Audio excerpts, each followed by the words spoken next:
The moment I realized my family had already decided my future, without me, came on a quiet Sunday afternoon, not during an argument, not during a fight, but while everyone was smiling. My name is Laura McKenna. I was 30 years old that year, living in a rented townhouse outside Madison, Wisconsin, working as a senior project coordinator for a mid-sized construction consulting firm. I had built my life carefully. No shortcuts, no drama. At least, that was what I believed. That Sunday was supposed to be simple. My parents had invited me and my younger brother Ryan over for an early Christmas dinner. Nothing formal, my mother said on the phone. Just family. I should have known better than to trust the word just. When I arrived, my mother, Denise McKenna, had already set the table with the good plates, the ones she only brought out when she wanted things to feel official. My father, Thomas, stood near the kitchen counter, glass of wine in hand, laughing too loudly at something Ryan had said. Ryan looked relaxed, comfortable, like he belonged exactly where he was. I took my usual seat, the one slightly away from the head of the table. No one assigned seats, but somehow they always arranged themselves the same way. Old habits don't need instructions. Dinner passed without incident. We talked about the weather, my work, Ryan's upcoming wedding to his longtime girlfriend, Emily. My parents were glowing whenever her name came up. My mother kept using the word settled when she spoke about Ryan. Settled down, settled future, settled plans. I noticed the way she didn't use that word for me. After dessert, my father cleared his throat.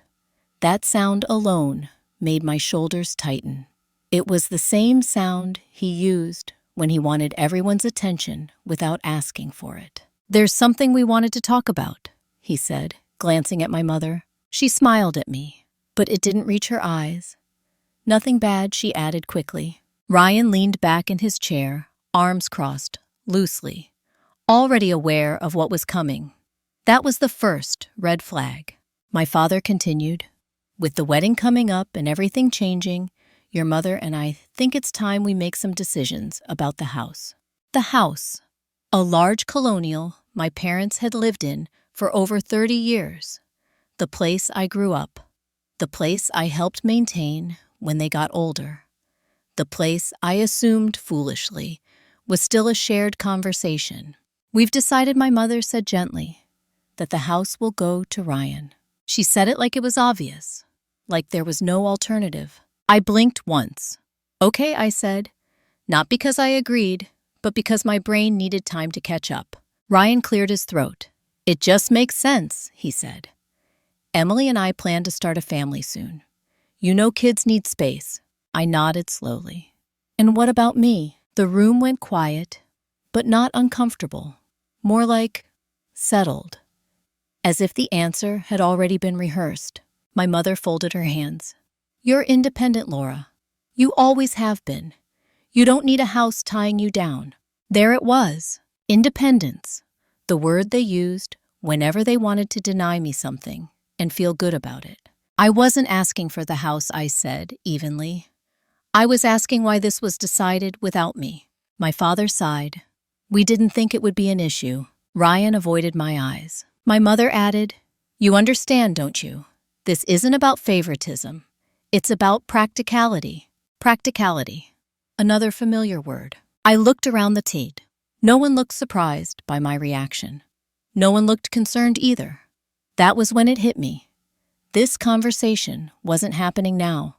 It had happened already, just not with me in the room.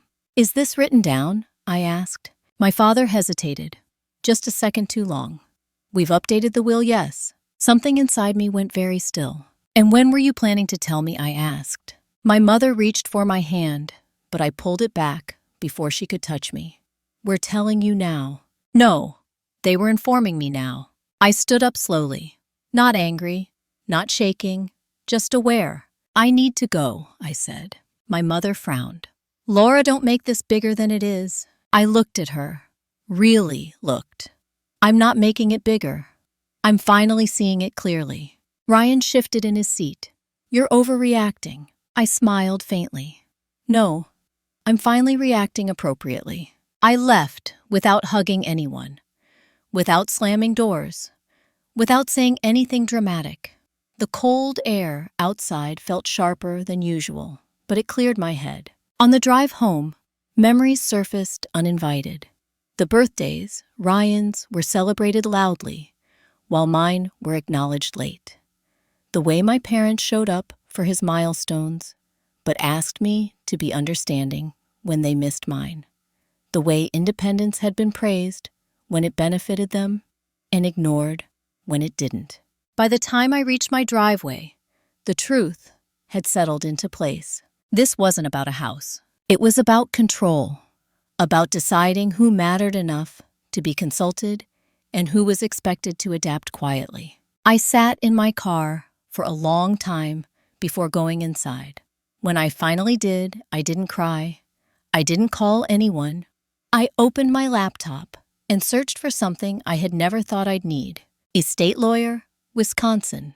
Because if my family had already made legal decisions without me, then it was time I stopped pretending love and fairness were the same thing.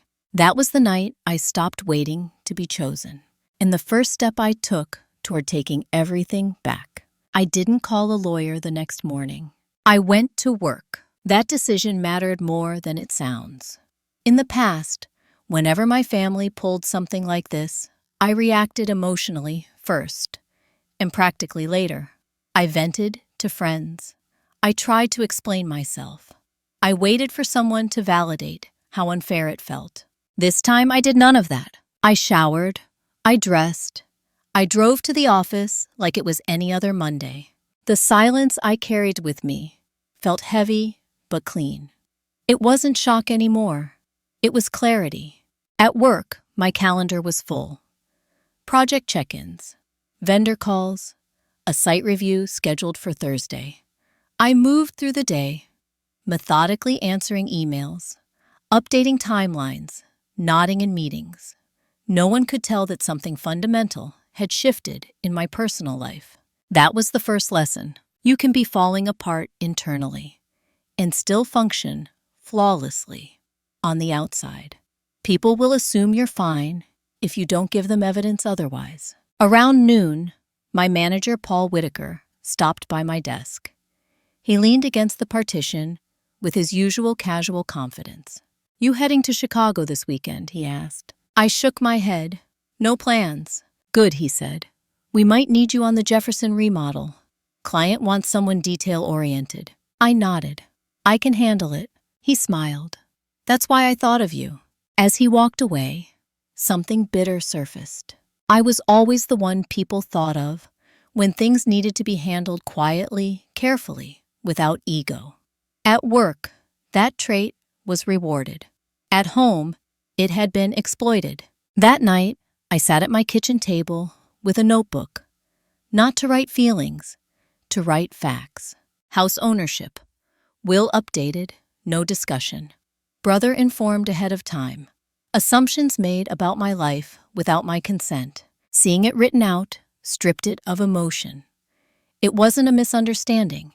It was a pattern. 2 days later, my mother called. I let it ring once before answering. "Laura," she said, voice warm, practiced. "I've been thinking about Sunday." "I have too," I replied. She paused. "We didn't mean to upset you." "I wasn't upset," I said calmly. "I was excluded." She exhaled clearly, uncomfortable with the word.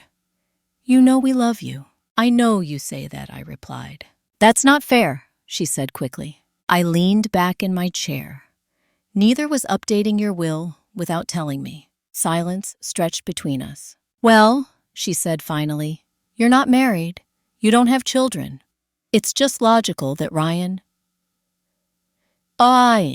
"Stop," I said. She stopped. "I'm not asking you to change your decision," I continued. "I'm asking you to acknowledge how you made it." Another pause. This one heavier. "We did what we thought was best," she said. For who I asked, she didn't answer. That was the moment I understood something important. My parents weren't trying to hurt me. They were trying to maintain a structure where they stayed central and unquestioned. Ryan fit neatly into that structure. I didn't. Independence threatened control. The following Friday, I sat across from an estate attorney named Claire Morrison. Her office was small, clean, neutral. No family photos, no warmth disguised as charm. She listened without interrupting as I explained everything. She asked clarifying questions, took notes. When I finished, she folded her hands. "Do you suspect there are other assets involved?" "I don't know," I said honestly. "But I know this wasn't sudden." She nodded. "Often it isn't." "What are my options?" I asked. "That depends on what you want," she replied.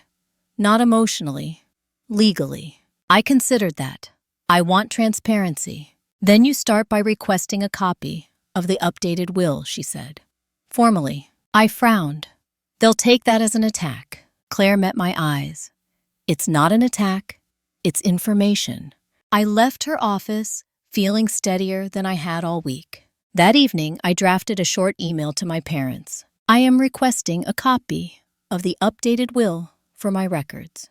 Please have your attorney send it directly to me. No accusations, no justifications." My father responded the next morning. "Why do you need this? Don't turn this into something it isn't." I stared at the screen, then typed back. "Because it already is." 2 days passed without reply. On the third day, Ryan called. "Why are you stirring things up?" he asked, skipping any pretense. "I'm asking for information," I said. "You're making Mom anxious." "That's not my responsibility," he scoffed. "You always do this." "Do what I asked. Act like you're above everyone else." I smiled slightly.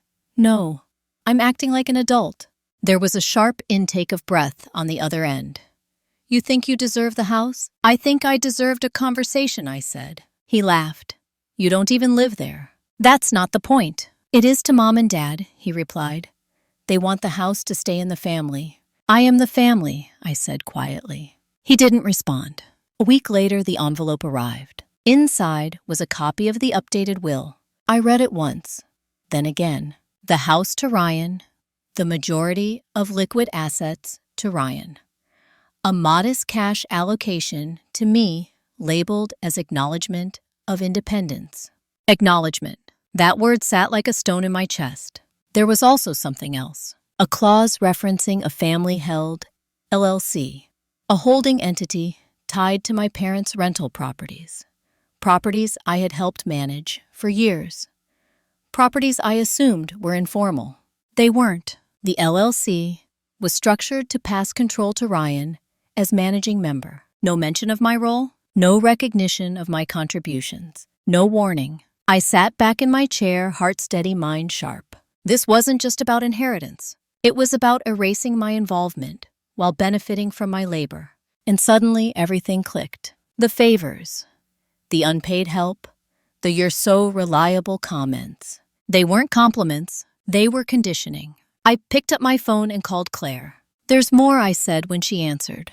Her tone shifted immediately. "Tell me." As I explained, she was quiet.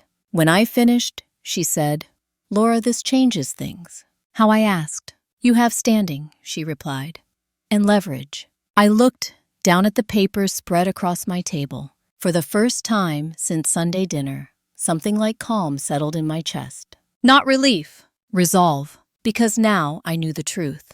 I hadn't been forgotten. I had been used, and I was done being silent about it. The next step wouldn't involve raised voices or family meetings. It would involve documents, and once those were in motion, nothing would ever be the same again. Once you see the structure clearly, you can't unsee it. For days, after reviewing the will and the LLC documents, I moved through my life with a heightened awareness, as if someone had adjusted the lighting. Small moments from the past resurfaced, not as isolated incidents, but as part of a larger pattern I had ignored, because naming it would have meant changing everything. The LLC McKenna Property Holdings had been formed 6 years earlier. I remembered the meeting vaguely. My father had called me one evening, asking if I could help organize a few things, since I was good with spreadsheets and deadlines. I had driven over, after work laptop in hand, thinking I was doing a favor. That favor turned into years of unpaid labor. I tracked maintenance costs. I coordinated with tenants.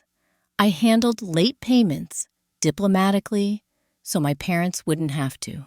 When my mother thanked me, she always did it casually, as if what I was giving didn't require recognition.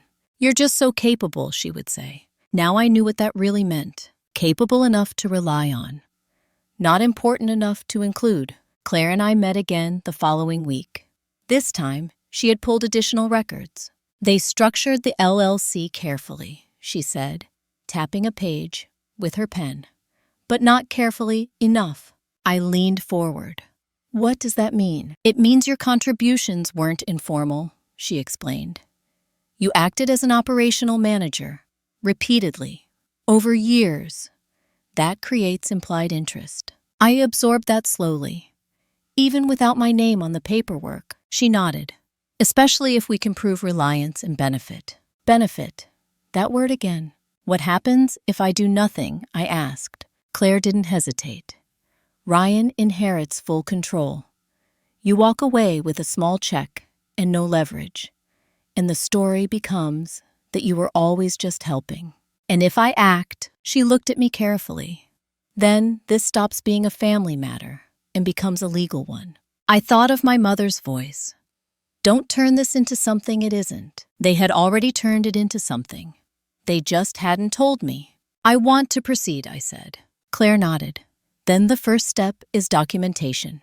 Everything you have, emails, texts, records, even handwritten notes." That night, I opened old folders I hadn't touched in years. There they were. Emails from my father asking me to handle tenant disputes. Messages from my mother thanking me for keeping things running. Spreadsheets with timestamps. Invoices I had processed on their behalf. It was all there. I saved copies, backed them up, organized them chronologically. I didn't feel angry while doing it. I felt focused. Ryan called again 2 days later. "You're really doing this?" he asked, frustration leaking into his voice. "I'm responding to what was done," I said. "You're going to tear the family apart." I paused. "No, I'm stepping out of the role that kept it together." He scoffed. "You always think you're the glue." "I was," I said quietly. "You just didn't notice, because it benefited you." There was a long silence. Then he said, "Mom's crying." I closed my eyes, briefly. "That's not leverage anymore." He hung up without saying goodbye. The formal notice went out the following week. Claire sent it to my parents' attorney. A request for full disclosure of LLC financials and a statement asserting my operational role and implied interest. It was precise, polite, unemotional. My father called within the hour. "What are you doing?" he demanded. I listened without interrupting. "You're embarrassing us," he continued. "This is unnecessary." I waited until he finished. "You should have talked to us first," he added. I spoke calmly. "I tried. You made decisions without me." "That was different," he snapped. "Yes," I said. "It was." He exhaled sharply. "Ryan needs stability. He's starting a family." "I needed honesty," I replied. "I didn't get it." "You're being selfish," he said. That word landed differently now. "No," I said. "I'm being accurate." He went quiet. "This won't end well," he warned. "I know," I said. "That's why I'm prepared." The next escalation came quietly. My mother stopped responding to messages entirely. Not angry texts. Not guilt-laced notes. Nothing. The silence was intentional. At work, I noticed my concentration sharpening instead of slipping. It was as if reclaiming agency in one area of my life strengthened everything else. Paul commented on it during a meeting. "You're unusually decisive lately," he said. I smiled. "I've been practicing." One evening, Claire called with an update. "They've hired a different attorney," she said. "More aggressive." I nodded, even though she couldn't see me. "What does that tell you?" "That they didn't expect you to push back," she replied. I thought of Sunday dinner, the good plates, the rehearsed smiles. They hadn't planned for resistance. The following document arrived by certified mail. A counterstatement. It minimized my role, reframed my work as voluntary assistance, claimed Ryan had always been the intended successor. Claire read it and smiled thinly. This helps us. How? I asked. They acknowledged your involvement, she said. They just undervalued it. I sat back in my chair, a strange sense of calm settling over me. They were finally saying my name on paper, even if it was to erase me. And that meant they could no longer pretend I hadn't been there. The next phase wouldn't be about proving I helped. It would be about proving they depended on me. And once that was established, the balance of power would shift. Not through confrontation, through facts, through records, through the quiet, irreversible language of law. The kind that doesn't care who cried first, or who felt entitled, only who did the work, and who tried to take credit for it. Dependence is easy to deny until it's interrupted. That realization came sooner than I expected. 2 weeks after the counterstatement arrived, one of the tenants from my parents' rental properties emailed me directly.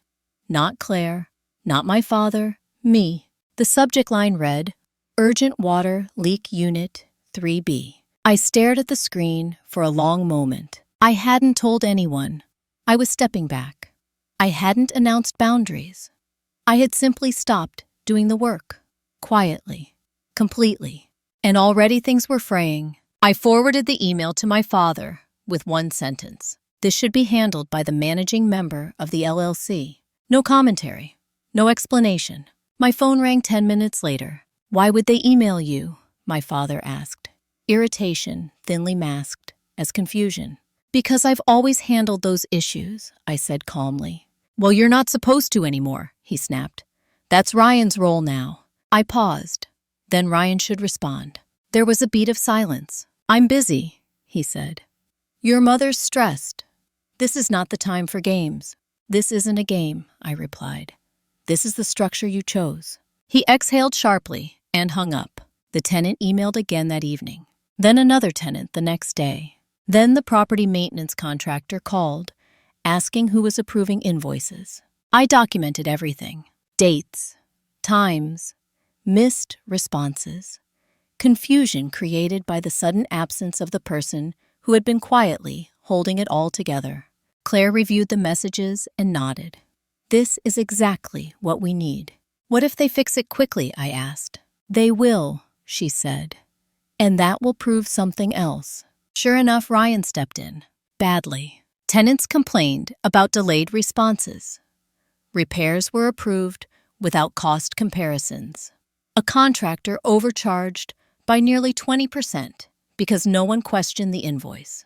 The inefficiency was visible, traceable. At the same time, my mother broke her silence. She showed up at my townhouse unannounced. I opened the door and found her standing there with a tight smile and a pie she hadn't baked herself. I thought we could talk, she said, already stepping inside. I didn't stop her. I didn't invite her either. She looked around like she was searching for signs of instability. When she didn't find any, her shoulders stiffened. This has gone too far, she said. You're punishing us. I'm not doing anything, I replied. I'm not involved anymore. She set the pie on the counter with unnecessary force. You know things are falling apart. I met her gaze. They're adjusting. She laughed sharply. You always twist things. I didn't respond. Ryan is overwhelmed, she continued. This is a lot for him. That's why I handled it for years, I said. Her eyes flashed. We didn't ask you to. No, I agreed. You expected me to. She opened her mouth, then closed it. For a moment, something like recognition flickered across her face, but it vanished quickly. You're being cruel, she said instead. I nodded slowly. That's what it feels like when access ends. She stared at me like she didn't recognize me. You're going to regret this, she said quietly. Maybe, I replied, but I already regret staying silent. She left without touching the pie. That night, I slept deeply. The next legal step came shortly after. Claire filed a motion requesting an accounting of the LLC's finances and formal recognition of my operational role. The filing included evidence of reliance, emails, payment approvals, tenant correspondence. It was thorough. Their attorney responded defensively. They accused me of sabotage. Claire smiled when she read it. They're admitting impact. What does that mean? I asked. It means they can't deny you mattered, she said. They're just angry you stopped. At work, Paul pulled me aside again. Everything okay at home? He asked carefully. I considered how much to say. I'm restructuring. He nodded. That usually comes with resistance. It does, I agreed. He studied me for a moment.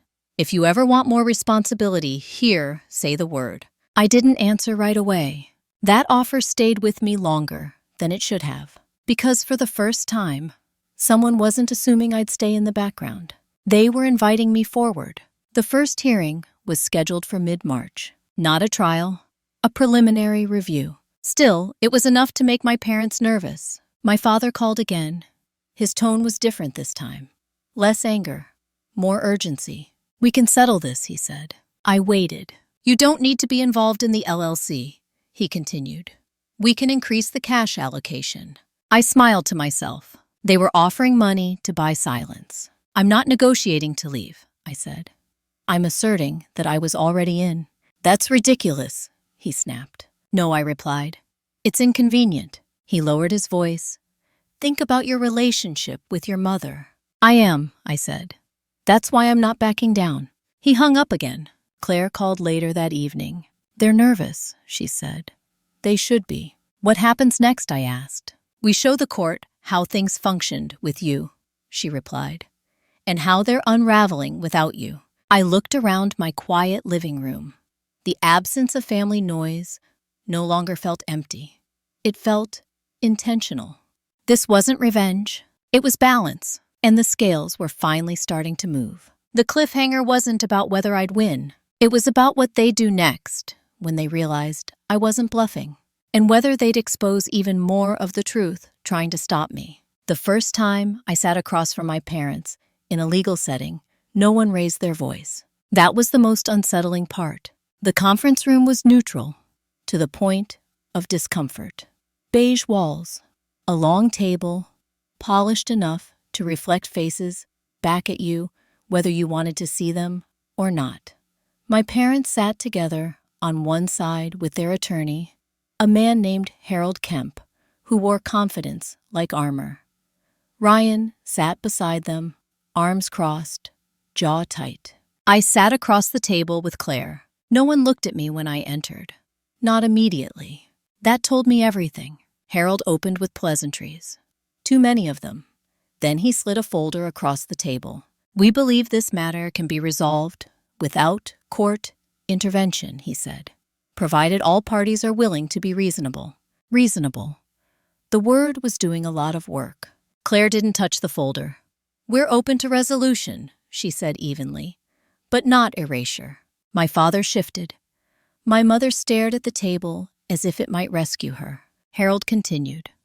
Laura provided assistance to the family business, yes, but it was informal, voluntary. Claire smiled slightly. That's not consistent with the documentation. She opened her own folder and laid out a stack of printed emails. She didn't rush. She didn't explain. She let the weight of paper speak first. This show Laura, acting as the primary operational contact for tenants, contractors, and financial reconciliations over a period of 6 years, Claire said. That's not assistance. That's management. Ryan scoffed. She liked being involved. I turned my head slowly and looked at him. I liked being respected, I said. There's a difference. The room went quiet. My mother finally looked up. Her eyes were glassy, but her voice was controlled. Why are you doing this? She asked me. Why now? I met her gaze. Because now I know the truth. Harold cleared his throat. We're not here to rehash emotions. Claire nodded. Good, because we're here to establish reliance. She slid another document forward. Invoices approved by Laura. Vendor negotiations handled exclusively by Laura. Maintenance emergencies resolved by Laura. All while the managing member named in the LLC was inactive. Ryan leaned forward. I was busy. Yes, Claire said calmly. That's the point. My father's face reddened. This is unnecessary. We trusted her. That trust created obligation, Claire replied. An obligation creates interest. Harold frowned. That's a stretch. Claire didn't argue. She turned to me. Laura, can you tell the room what happened when you stopped handling operations? I spoke without hesitation. Tenants contacted me directly. Repairs were delayed. Costs increased. Confusion followed. My father snapped, because you abandoned us. I didn't raise my voice. I stepped out of a role you said I never had. Silence again. Harold adjusted his glasses. We're willing to offer a settlement. Claire finally picked up their folder and opened it. A lump sum. A non-disclosure clause. A complete release of claims. Money for silence. I felt something in my chest harden, not with anger, but with finality. No, I said. My mother looked at me, eyes wide. Laura. No, I repeated. I won't disappear quietly. Ryan slammed his hand lightly on the table. You're blowing this up for nothing. I looked at him. You're scared because it's finally visible. That was when Harold made a mistake. If this proceeds, he said, we'll be forced to examine the extent of Laura's involvement very closely, including whether she acted beyond her authority. Claire's head tilted slightly. Are you threatening to accuse her of misconduct? Harold hesitated. I'm stating possibilities. Claire leaned back. Then we'll subpoena records, bank statements, communications. We'll show exactly who relied on whom. My father's face drained of color. He knew what was in those records. The meeting ended without resolution. Outside, my mother caught up to me in the hallway. Please, she said softly. This is tearing us apart. I looked at her. Really looked. It was already torn. You just didn't feel it because I held it together. She opened her mouth, then closed it. Ryan brushed past us without a word. In the parking lot, Claire exhaled. They're rattled. They should be, I said. They may escalate, she warned. I know, I replied. That evening, I received an email from the bank that handled the LLC's accounts. It was a standard notification, a change in account access permissions. My access had been removed. I forwarded it to Claire immediately. Her response came within minutes. This helps us. How I typed back. Retaliation, she replied. An acknowledgement. I stared at the screen, then leaned back in my chair. They were cutting me out in real time, trying to prove I never belonged. But the timing mattered, because now it was documented. At work, Paul called me into his office the next day.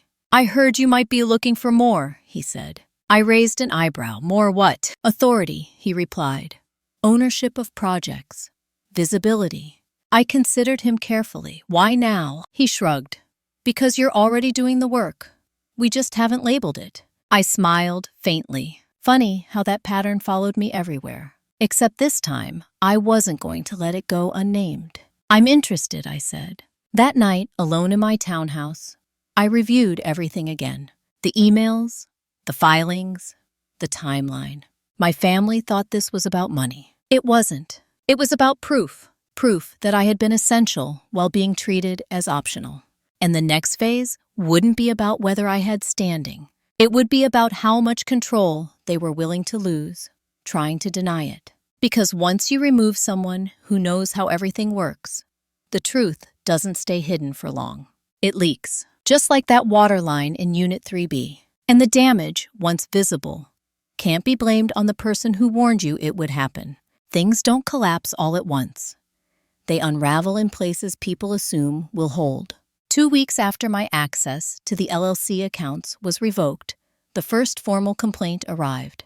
Not from me, from a tenant. They filed it with the city. Unsafe conditions, delayed repairs, poor communication. The address was one of my parents' properties, the same one I had personally kept out of trouble for years by handling issues before they escalated. Claire called me the moment she saw it. This is significant, she said. Not because of the complaint itself, because of the timing. They cut me off, I said. And now things are breaking. Yes, she replied. And the city doesn't care about family dynamics. They care about responsibility. Another complaint followed 3 days later. Then, a notice of inspection. Ryan called me that night. He didn't bother pretending to be calm. "Did you report us?" he demanded. "No," I said. "You expect me to believe this just happened?" "Yes," I replied. "Because this is what happens when you remove the person doing the work." He laughed bitterly. "You're enjoying this." I paused. "I'm observing it." "You could have warned us," he snapped. "I did," I said. "For years." He hung up. At the inspection, violations were documented. Not catastrophic, but enough to require immediate attention. Permits needed updating. A contractor had cut corners. A repair had been deferred too long. Each item had my fingerprints on it from the past.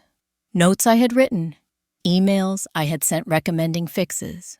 Claire added the inspection report to our growing file. "They're building our case for us," she said. Meanwhile, my parents' attorney requested mediation again, this time with urgency. Harold's email was noticeably shorter. "We believe continued litigation will harm all parties." Claire forwarded it to me with a single line. "They're bleeding." I didn't respond. At work, Paul followed through on his earlier offer. He assigned me as lead on the Jefferson project. Full authority, direct client communication, budget oversight. The first meeting felt different. People listened when I spoke. Decisions stuck. No one questioned whether I belonged there. Afterward, Paul pulled me aside. "You've been ready for this longer than you think." I nodded. I just stopped pretending otherwise. That night, my mother left a voicemail. Not angry, not pleading, just tired. "Laura," she said, "your father isn't sleeping. Ryan is overwhelmed. I don't understand why you're doing this to us." I listened twice. Then I deleted it, because the question wasn't why. The question was why they expected me to absorb the consequences of their decisions without protest. The mediation was scheduled anyway. This time it was shorter. Harold didn't waste time with pleasantries. He proposed restructuring the LLC, a partial ownership stake, retroactive compensation. Claire leaned over and whispered, "This is movement." I shook my head slightly. "It's still conditional." I looked across the table at my parents. They wouldn't meet my eyes. "What happens if I accept this?" I asked. Harold replied, "You withdraw all claims. The matter ends." I nodded slowly. "And what happens if something goes wrong again?" Ryan spoke up sharply. "We'll handle it." I looked at him. "You haven't." Silence. "I'm not asking for permission to belong," I said. "I'm asking for acknowledgement that I already did." Harold cleared his throat. "That acknowledgement can be implied." "No," I replied. "It needs to be written." Claire smiled faintly. My father finally spoke. His voice was rough. "What do you want?" I didn't answer immediately, because this wasn't about maximizing gain. It was about ending leverage. "I want a formal operating agreement," I said. "Equal managing authority, clear decision protocols, and compensation for past work." My mother inhaled sharply. "That's extreme." "No," I said calmly. What was extreme was pretending I didn't exist. Harold frowned. "This would significantly reduce your son's control." "That's the point," I replied. The mediation adjourned without agreement, but this time no one looked confident. 2 days later, Claire called with unexpected news. "They made a mistake," she said. "What kind?" I asked. "Their new contractor reused an old vendor without proper licensing. The city flagged it." I closed my eyes briefly. "That's going to cost them." "Yes," she replied. "And it establishes negligence during the period after you were removed." The pattern was undeniable now. When I was present, things ran smoothly. When I was excluded, they deteriorated. Not because I was sabotaging anything, because I had been holding the system together. The court date was set for early May. This time, it wouldn't be about implication. It would be about control. Ryan stopped calling. My father sent a single email. "We never meant to hurt you." I stared at it for a long time before responding. "I know," I typed. "You meant to decide for me." That night, I sat at my kitchen table and reviewed the latest draft Claire had prepared. It outlined my role, my contributions, my claim. It didn't attack. It stated facts. I signed it without hesitation. Once it was filed, the narrative would change. No more family disagreements, no more misunderstandings, just a record. And records don't forget who did the work when everyone else was comfortable pretending they didn't have to. The next chapter wouldn't be about negotiation. It would be about judgment. And for the first time, I wasn't afraid of what would be seen. Courtrooms don't feel dramatic when you've already lived through the worst parts. They're quiet, procedural, almost dull. That's how power works when it's stripped of emotion. It becomes administrative. The hearing took place on a Wednesday morning in early May. Gray sky, light rain, the kind of weather that makes everything feel slightly muted. My parents arrived together. Ryan walked in separately, eyes fixed ahead, jaw tight. No one greeted me. I took my seat beside Claire and opened my notebook, not to take notes, just to ground myself. The judge was efficient. No small talk. No patience for theatrics. Harold presented first. He framed the issue as a family dispute that had spiraled unnecessarily. He emphasized generosity, intention, tradition, words designed to soften facts. Claire followed. She didn't raise her voice. She didn't dramatize. She laid out a timeline: formation of the LLC, operational gaps, my documented involvement, reliance, benefit, removal, immediate deterioration. She submitted inspection reports, tenant complaints, financial inconsistencies. Then she did something unexpected. She asked me to speak, just once. "Ms. McKenna," the judge said, "why did you not formalize your role earlier?" I answered honestly, "Because I trusted my family." The judge nodded slightly. "And when that trust ended, I stopped working for free," I said. There was no reaction in the room. No gasps, no outrage, just quiet. Ryan shifted uncomfortably. Harold attempted to reframe. Ms. McKenna acted beyond her authority. The judge looked down at the documents. Authority appears to have been delegated informally and repeatedly. He turned to Ryan. "Mr. McKenna, were you aware your sister was handling these matters?" Ryan hesitated. "Yes." "Did you object?" "No." "Did you benefit?" Ryan swallowed. "Yes." That was it. No accusation, no blame, just admission. The judge didn't rule that day. He didn't need to. He ordered a full accounting, appointed a neutral evaluator to assess operational contributions, directed both parties to prepare for restructuring discussions. But the tone had shifted. This was no longer about whether I belonged. It was about how much of what existed depended on me. Outside the courtroom, my mother approached me. She looked smaller than I remembered. "I didn't know," she said quietly. I looked at her. "You didn't ask." Her eyes filled, but she said nothing more. Ryan avoided me entirely. My father lingered, then spoke. "This didn't have to happen." I nodded. "It did." Claire and I walked to our cars in silence. "You did well," she said finally. "I told the truth," I replied. "That's harder than it sounds," she said. The days that followed felt suspended. The evaluator contacted me directly, asked questions, requested documentation, clarified processes. He didn't ask my parents anything they hadn't already answered poorly. The contrast was stark. One afternoon, he said something that stayed with me. "You weren't helping," he said. "You were managing." That sentence felt like a door closing. At work, the Jefferson project progressed smoothly. The client extended the contract. Paul congratulated me in front of the team. "Leadership suits you," he said. I smiled. It's easier when it's acknowledged. The evaluator's report was finalized 2 weeks later. Claire called me as soon as she received it. They confirmed operational dependence, she said, and recommended shared managing authority or buyout. I exhaled slowly. "What happens now?" "Now they choose," she replied. "Share control or compensate you fully." That choice terrified them more than court ever could. My parents requested a private meeting. I declined. Ryan sent a message. "We need to talk." I didn't respond. This wasn't avoidance. This was boundary. The leverage had shifted, and everyone felt it. The next move would determine whether this ended in cooperation or collapse. But either way, The truth was already on record. And once something is seen, that clearly it can't be unseen.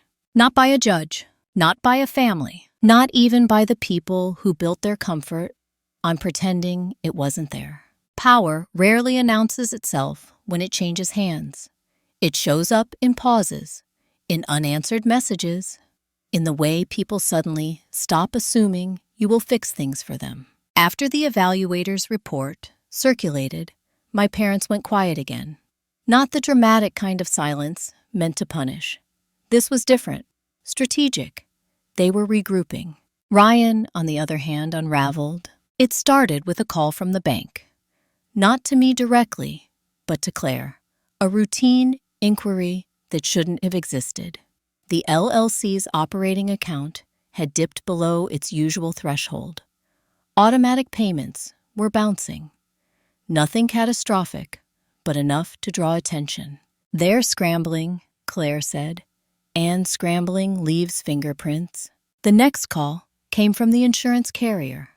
A policy renewal flagged for review because required maintenance documentation hadn't been updated. Documentation I used to handle. I forwarded everything to Claire without commentary. At home, my life felt oddly simple. Work, gym, dinner, sleep, no constant background anxiety. No expectation that I would be available for emergencies that weren't mine. One evening, my phone buzzed with a text from Ryan. "I'm not trying to fight you. I just don't know how to do this." I stared at the screen for a long time. Then I typed back, "That's exactly what I've been saying for years." He didn't reply. 2 days later, my mother showed up again. This time, she didn't bring a pie. She stood at the door, hands clasped, eyes tired. I let her in. She sat at the kitchen table and looked around like she was taking inventory of my life. Not judging, just observing. "You seem fine," she said. "I am," I replied. She nodded slowly. "Your father thinks you're trying to punish us." I met her gaze. "I'm trying to stop being punished." She looked down at her hands. "We didn't realize how much you were doing." "That's not true," I said gently. "You realized. You just didn't name it." She flinched. "I raised you to be strong," she said. "You raised me to be useful," I replied. "There's a difference." Tears welled in her eyes, but she didn't argue. "What do you want now?" she asked. I considered the question carefully. "I want the structure to reflect reality," I said. "Nothing more." She nodded slowly.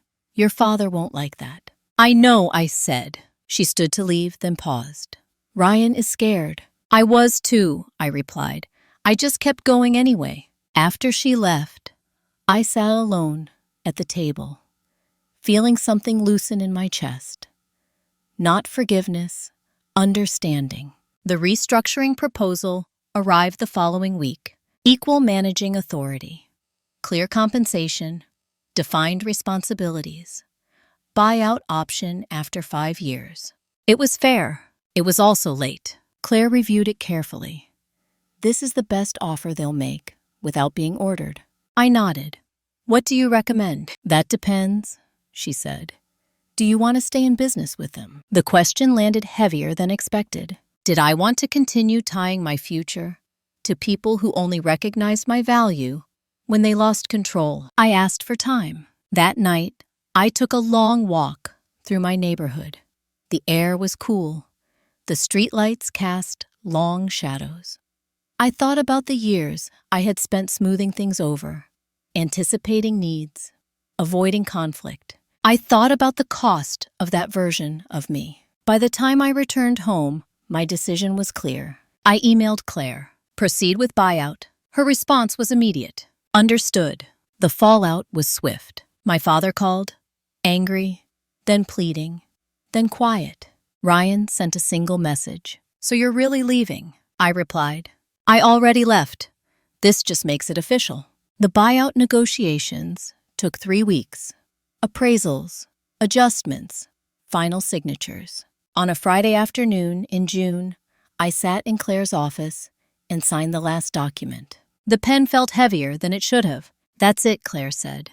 "You're out." I exhaled slowly. At work, Paul noticed the shift before I said anything. "You look lighter," he said. I closed a chapter, I replied. He nodded. Good timing. We're opening a new one. He offered me a promotion that same day. Director level. More responsibility, more visibility. This time, there was no hesitation. I accept, I said. That evening, I drove past my parents' house without stopping. The lights were on, the curtains drawn, life continuing inside without me. For the first time, that didn't hurt. It felt right. The next chapter wouldn't be about rebuilding from loss. It would be about building without restraint. And that was a kind of freedom I was finally ready to claim. Leaving doesn't always feel like relief right away. Sometimes it feels like standing still after a long storm, unsure whether the quiet is permanent or just a pause before the next wave. That was where I found myself in the weeks after the buyout closed. My name was no longer attached to McKenna Property Holdings. The email stopped.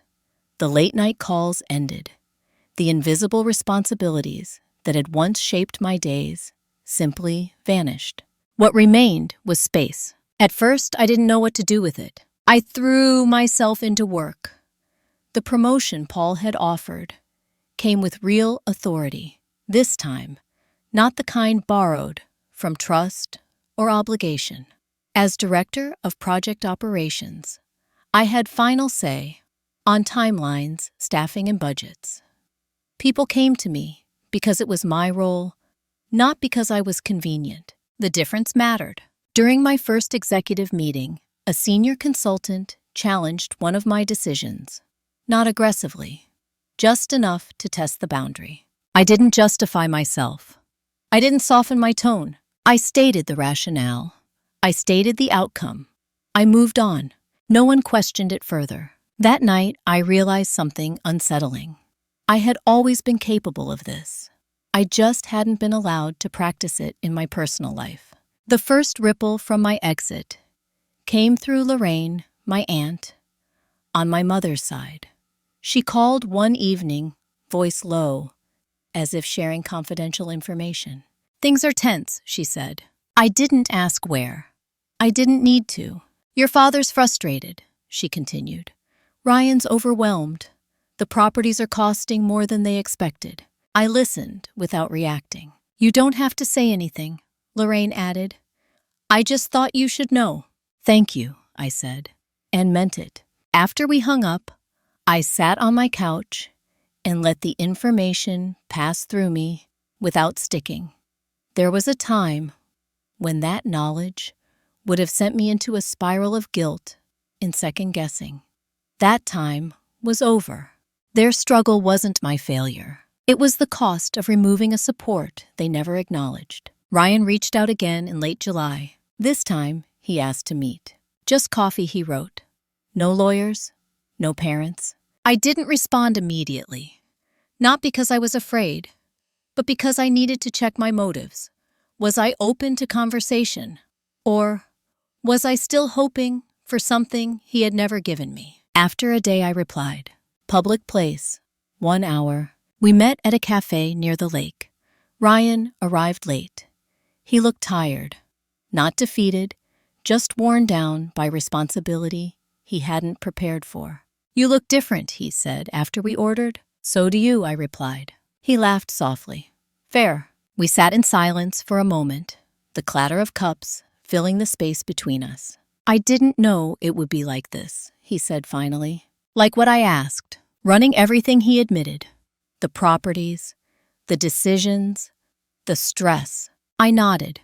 That's why I asked for structure. He rubbed his face. I thought you liked helping. I looked at him carefully. I liked contributing. I didn't like being invisible. He didn't argue. I'm not here to fight, he said. I don't know how to fix what's broken. I took a sip of my coffee. Some things aren't fixed. They're accepted. He frowned. So that's it. For now, I said. He studied me. Do you ever miss it? I answered honestly. I miss who I thought we were. That seemed to land. When we stood to leave, he hesitated. I'm sorry, he said quietly, for assuming you'd always be there. I nodded. That's a start. We parted without hugging, without promises, It felt appropriate. In August, my mother sent a letter. Not an email, not a text. A letter. She wrote about the house, about how quiet it felt now, about how she hadn't realized how much of the logistics I had absorbed without complaint. She didn't ask for forgiveness. She didn't admit wrongdoing outright. She ended with a single line. I don't know how to relate to you without asking you to give something up. I read it twice, then folded it carefully and placed it in a drawer. It wasn't closure, but it was honesty. At work, a new opportunity emerged. A long-term consulting contract with a regional development firm. High visibility, high stakes. Paul asked if I wanted to lead it. Only if I can build the team my way, I said. He smiled. That's why I'm asking you. As I assembled the team, I noticed how deliberate I had become about roles and expectations. No assumptions, no unspoken labor. Everyone knew what they were responsible for and what they weren't. It wasn't control. It was respect. One evening, as I reviewed documents at home, I caught myself waiting for my phone to ring, waiting for a crisis that no longer belonged to me. When it didn't come, I felt something new. Peace. Not the fragile kind that depends on everyone else behaving well. The solid kind that comes from alignment. The story my family told themselves was that I had walked away. The truth was simpler. I had stepped forward. And the farther I moved into my own life, the clearer it became that the hardest part wasn't the legal fight, or the confrontation, or the fallout. It was accepting that I could thrive without being needed. That realization changed everything. The final chapter wasn't about reconciliation or revenge. It was about what happens when you stop defining yourself by the roles other people assign you. And that story was still unfolding. By September, my life had developed a rhythm that didn't revolve around anyone else's expectations. That was new. Mornings were quiet. Coffee emails, a review of the day ahead. Evenings were mine. I cooked more, slept better. I stopped feeling the need to justify how full or empty my calendar was. No one was waiting to see if I would show up. No one was disappointed when I didn't. The consulting project moved faster than anticipated. The development firm trusted me not because of my title, but because I was consistent, clear, decisive. The same traits my family once labeled as stubborn or distant were suddenly assets. During one site visit, the firm's CEO pulled me aside. "You don't over-explain," he said. "That's rare." I smiled faintly. "I've had practice being ignored." He laughed, not knowing how true that was. The first real test of my new boundaries came unexpectedly. It was my birthday, 31. I hadn't mentioned it to anyone in my family. I hadn't planned anything big. A quiet dinner with a colleague, maybe a walk afterward. That was enough. At noon, my phone buzzed. My mother. I stared at the screen longer than necessary. When I answered, her voice was cautious. "Happy birthday." "Thank you," I said. A pause. Then I was hoping we could have lunch. Just the two of us. I considered the request carefully. Not emotionally. Practically. "I can do 30 minutes, I said. "Near my office." She agreed immediately, relief obvious in her voice. We met at a small cafe downtown. She arrived early, her hands wrapped around a cup she hadn't touched. "You look well," she said when I sat down. "I am," I replied. She nodded, studying my face, as if searching for something familiar. "I wanted to apologize," she said slowly. "Not for everything. I don't know how to do that yet, but for assuming you'd always adapt." I didn't interrupt. "I thought independence meant you didn't need anything," she continued. "I didn't realize it meant you needed respect." That was closer to accountability than I'd expected. "I appreciate you saying that," I said. "And I did." She hesitated. "Your father is struggling." "I know," I replied calmly. She looked up sharply. "You do." "People tell me things," I said. "I just don't act on them anymore." Her shoulders sagged slightly. "He doesn't know how to talk to you." "I'm not waiting for him to learn," I said gently. We finished lunch without tension, without resolution either. When we stood to leave, she reached out, then stopped herself. "I won't ask you to come back," she said quietly. I nodded. "That means more than you think." That night, I celebrated my birthday alone, and it didn't feel lonely. In October, the development firm offered me a permanent role, executive level, equity participation, a clean slate. I asked for a week to consider it. During that week, my father reached out for the first time in months. An email, short, unpolished. "I underestimated you. I don't expect forgiveness, but I see it now." I read it twice, then I closed my laptop. Not every acknowledgement requires a response. I accepted the offer from the firm on Friday. The role came with travel influence and something I hadn't anticipated. Choice. I gave notice at my current job with professionalism and gratitude. Paul shook my hand. "You outgrew us," he said, not bitterly. "I grew into myself," I replied. He smiled. "That'll do it." As autumn deepened, my family receded further into the background of my life. Not erased, just repositioned. They no longer occupied the center of my decisions. Thanksgiving came and went without an invitation. Christmas followed.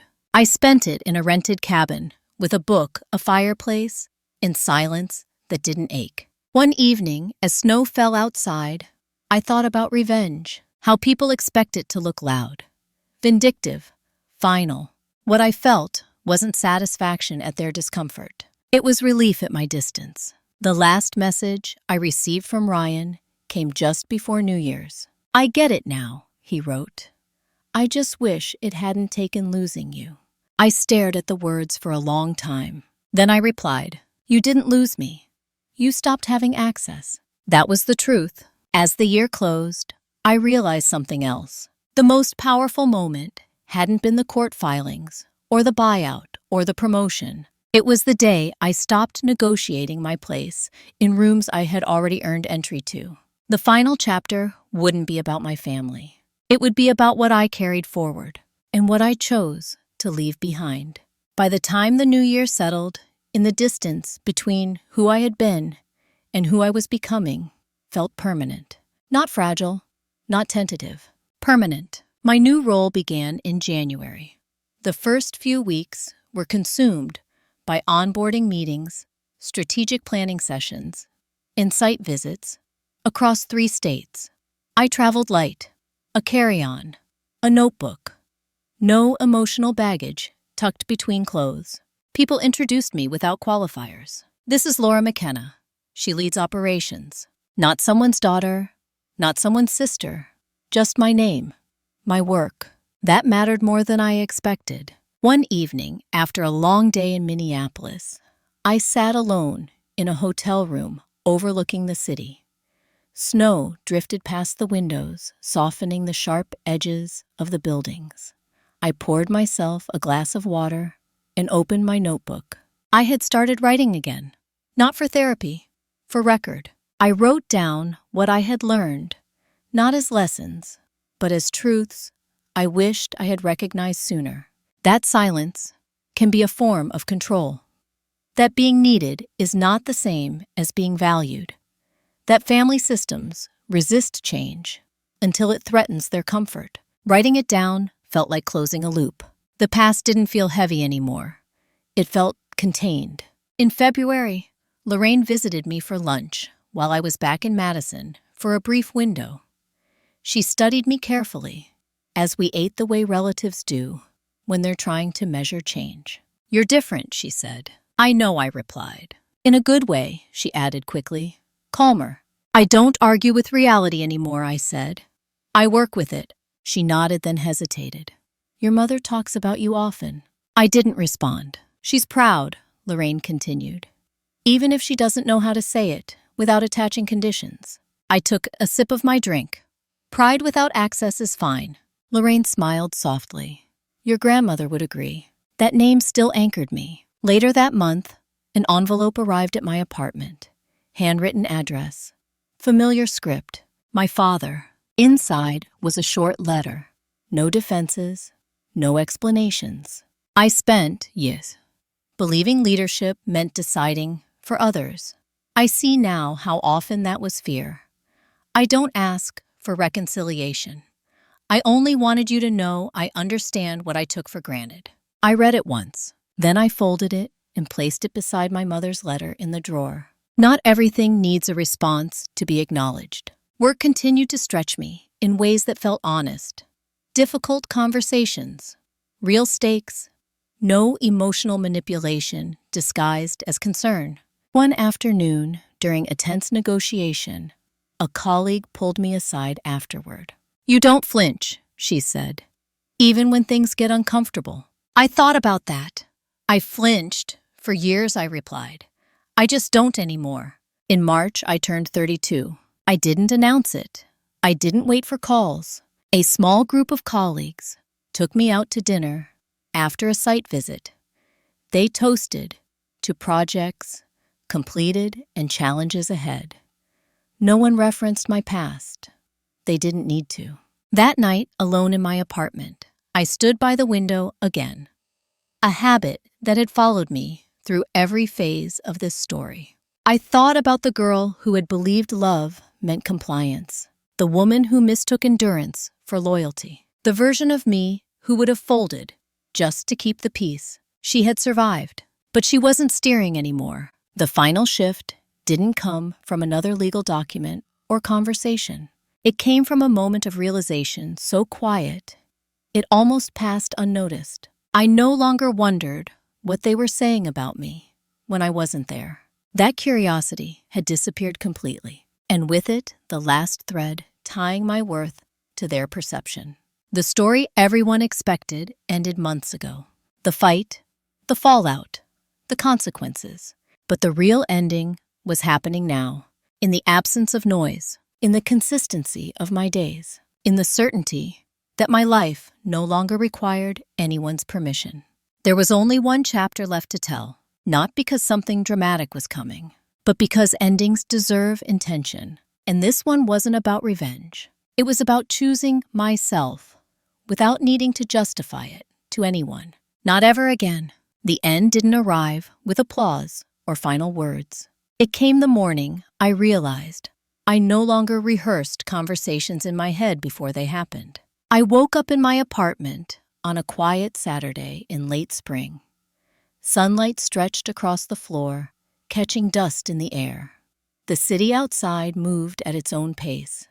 I lay there for a moment, listening, waiting for the familiar pull of obligation, the sense that somewhere, someone might need something from me. Nothing came. That was how I knew the story had finished. I made coffee and sat at the table without my phone. No emails from lawyers, no updates about properties, no family emergencies framed as crises. Only I could solve. The silence wasn't empty. It was complete.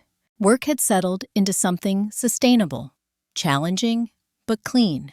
Decisions had consequences, but they were mine. I no longer measured my success by how little trouble I caused or how smoothly I absorbed other people's discomfort. I measured it by alignment, by whether my days reflected my values instead of my endurance. A month earlier, the final paperwork from the buyout had been archived, closed, permanent. I hadn't celebrated. I hadn't mourned. I had simply acknowledged it as fact. The chapter with my family wasn't erased. It was contained. My parents remained part of my history, not my governance. Ryan remained my brother in name, not in expectation. We exchanged brief messages on birthdays, polite, distant, honest in their limits. There was no dramatic reconciliation. There didn't need to be. One afternoon, while clearing out old files on my laptop, I found a folder labeled Family. Inside were spreadsheets, emails, drafts of documents I had once guarded, like proof of my worth. I stared at the folder for a long time. Then I deleted it, not out of anger, out of closure. That night, I went for a walk through my neighborhood. Trees were full again, leaves thick and green. I passed houses where lights glowed through open windows, families gathered around dinners I would never sit at again.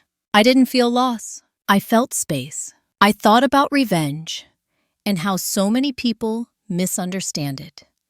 They think it's about humiliation, about watching someone else fall. What I learned was simpler and harder. Real revenge is refusing to continue a system that requires your self-erasure. It's walking away without demanding validation. It's choosing dignity, even when silence would have been easier. If you had asked me a year earlier who I was, I would have answered in relation to others. Daughter, sister, the reliable one, the capable one. Now, when people ask, I answer with my name. Just my name. That is enough. If you're listening to this and seeing pieces of yourself in it, hear this clearly. Being excluded doesn't mean you're unworthy. Being overlooked doesn't mean you lack value. And being loved conditionally is not love. You are allowed to draw lines without explaining them. You are allowed to leave rooms that shrink you. You are allowed to choose yourself, even if it disappoints people who benefited from your silence. Sometimes the most powerful revenge isn't payback. It's peace. It's building a life so grounded, so intentional, that the past no longer has leverage over you. If this story resonated with you, share your thoughts in the comments. And if you want more stories about boundaries, justice, family drama, and the quiet strength it takes to reclaim your life, like, subscribe, and stay with us. Because the moment you stop asking for permission is the moment your real life begins.